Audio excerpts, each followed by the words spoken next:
I believe in all of the history of photography, the words Leica and cheap or affordable, they never fell into a single sentence. And this is for good reasons. Leicas are super expensive. But is this really true? Recently I had the possibility to buy this camera here. It is a Leica R3 mod, and this is fairly cheap when we talk about Leica cameras. It is an SLR from the late 70s.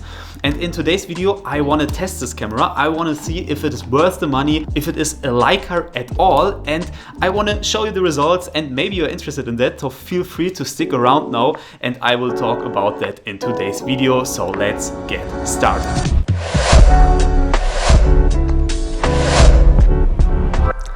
Hello my friends and welcome to this video today. So in today's video I want to talk about this camera obviously, but before I tell you more, let's load it up with a film and then we head outside and test this thing out. This is the only way how I can tell you more about it and if this camera is worth the money. And money brings us to the first point of this video, the cost for this camera. So it will set you back around $150 to $200 for the body only.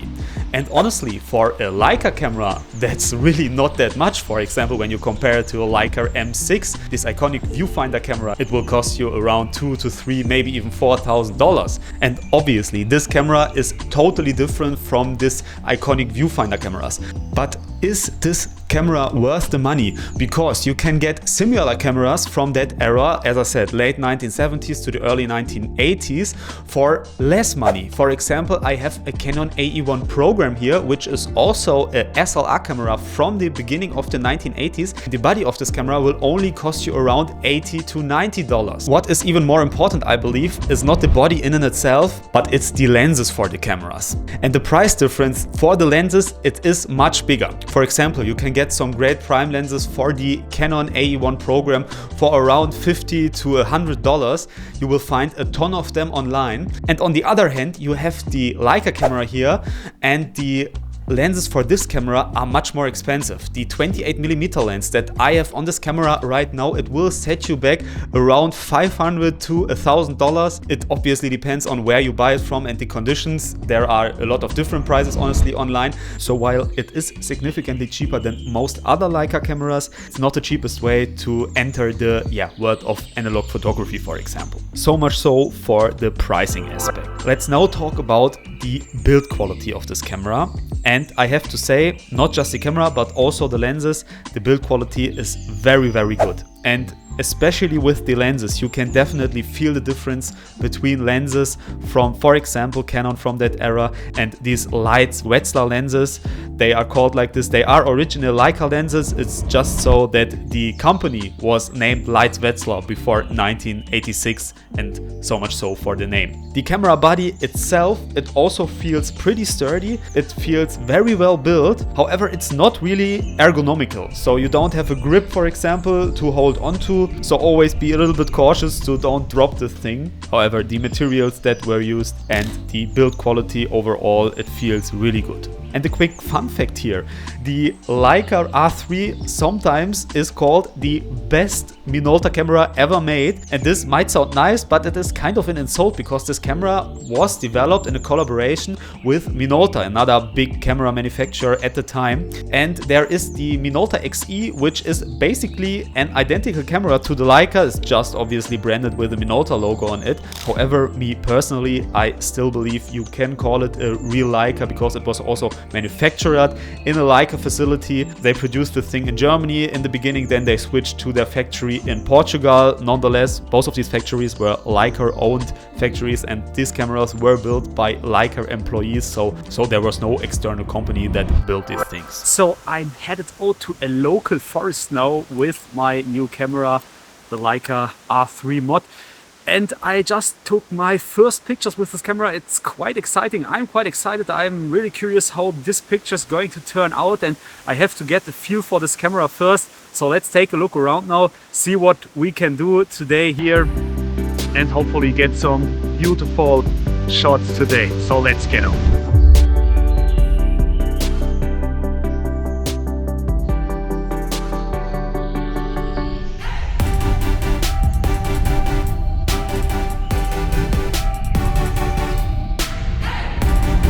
So I can tell you one positive aspect of this camera already. The focusing process with it is super easy and super fast forward. The viewfinder is great, you can see exactly where your focus lies, which is not always the case with cameras even from that era, so this is definitely a positive aspect of this camera. Maybe we find more, so let's go on now.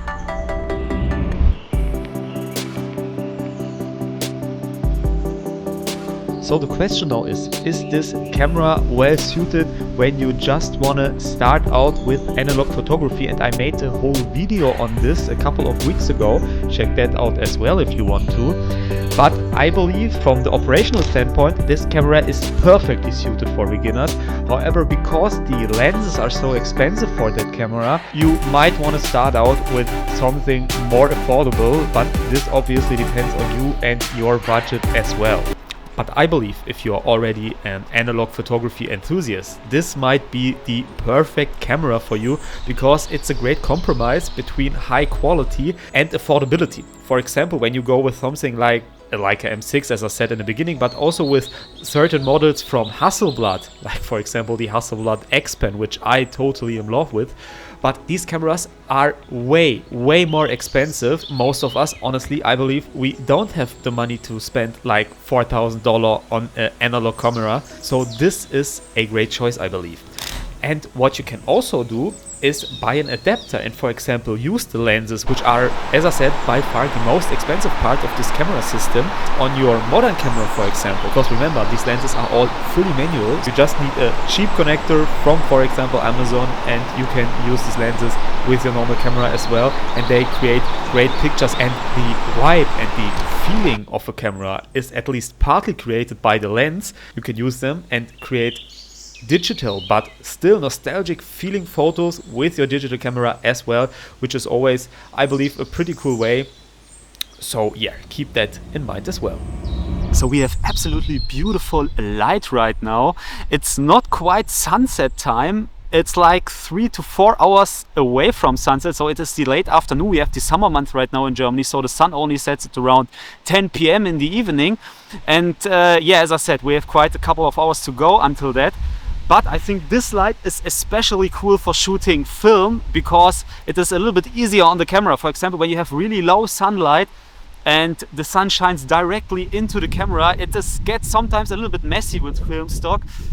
Yeah, so this is for film photography pretty cool, I believe. And it's also a really warm, beautiful summer day here in the forests in Germany, really enjoying that. And I have to say, the sound of this camera, it is great. I mean, it doesn't say anything about the pictures, but just listen to the sound this camera makes when you press the shutter button. I mean, you know, it's really cool. I really like this. So let's get on and see what we can do. So let's now talk about the pictures that this camera can produce. Perhaps the most important thing of this whole system. And I already showed you pictures up on your screen here. And what I have to say is that these obviously are digitized negatives. So when you digitize negatives, you always have a little bit of play and a little bit of artistic freedom, I would call it, how you want the pictures to look like, because you, for example, have to set the white balance and invert the colors, obviously. So I try to keep it as close to the what I feel like original, but as I said, just keep that in mind that your results might look a little bit different if you have a camera like that. So what I feel like is that the contrast of these pictures is really good.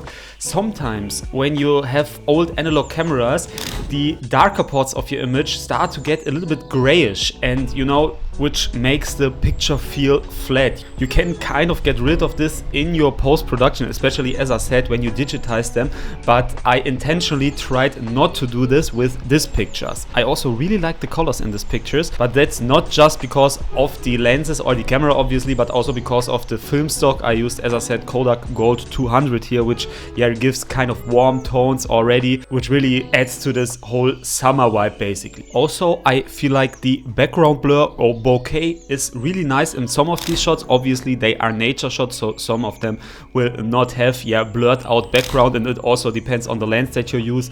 But again, I use the 28mm f2.8 Lights Wetzlar, and I also used a 60mm also Leica R3 Elmarit macro lens, and I think both of them are pretty cool lenses and perform pretty good. The question is, can you see the difference between this camera and this lens and a cheaper lens? And the answer is, it depends.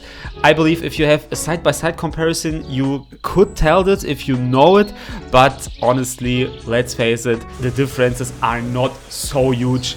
And this is also, yeah, kind of an emotional thing, what you prefer and what you really like. But as I said, there are some differences that you can tell. So now at the evening hours are approaching pretty fast now, and the sunset is coming up in around 2 hours.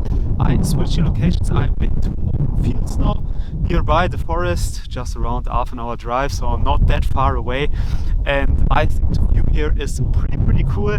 Again, I will try to capture photos only with the Leica camera, nothing else, and this is basically the challenge for today. So let's wrap things up now and talk about the question from the beginning of the video, if this camera is worth the money and if you should get one, and I'd say the answer is yes, but not if you are totally new to analog photography. In this case, I would suggest going with a Canon or a Nikon, not because of the body of the camera itself, but because of the lenses. You can get Canon or Nikon lenses for around 50 to 100 bucks, and if you are new to something, you know, you might want to try around a little bit more, and that's much easier when the lens costs you $50 instead of $500. But if you are already an analog photography enthusiast and you have some experience with this, then I definitely recommend going for it when you find a good deal. You know, the body is basically a no-brainer, the build quality is great, it is a pleasure to operate, so definitely a recommendation there.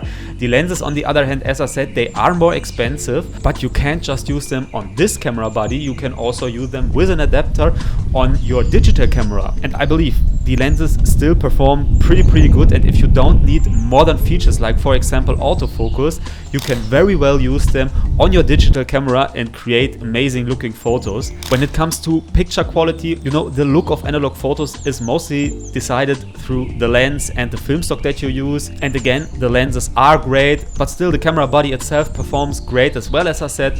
So overall, I can definitely recommend this system for you under the circumstances I just talked about. This brings us already to the end of today's video.